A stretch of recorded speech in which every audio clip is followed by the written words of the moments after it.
सबसे बड़ी जो भ्रांति या भूल हमने पाल रखी है यह वह है कि जीवन बाहर कहीं घटित हो रहा है। हमारे सारे अनुभव कहीं बाहर है या बाहर से ही जीवन हमें इफ़ेक्ट करता है, असर करता है, परंतु ऐसा नहीं है। जो शुगर है उसमें मीठापन नहीं है जब तक कि तुम उसको ग्रहण न करो। तो तुम्हारा जो अनुभव है उसके मीठेपन का वो जब तुम ग्रहण करते हो तभी बनता है।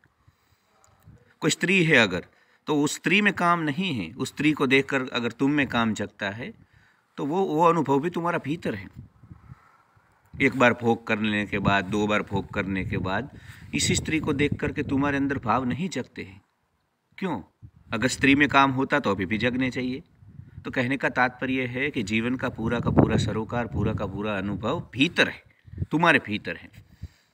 पर हम करते ये है कि जो हमारा कैंसर है वो अंदर है, पर हम उसका उपचार ऊपर कर रहे हैं।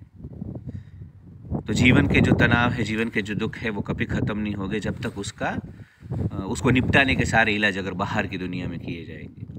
बाहर कुछ नहीं हो सकता, जो कभी कुछ हो सकता है वो भीतर हो सकता है। तो भीतर जा कर के मनुष्य को अपने सारे जो भी तनाव है, जो भी उलझने हैं, उसको ख़त्म करने की कोशिश करनी चाहिए, क्योंकि जीवन भीतर से घटित होता है। जिस दिन तुम ये समझ जाओगे फिर कुछ बाहर नहीं रहेगा। फिर न तुम्हारा सुख, न दुख, न तुम्हारी इच्छाएं, न तुम्हारी तृष्णाएं, कुछ भी बाहर नहीं रहेगा।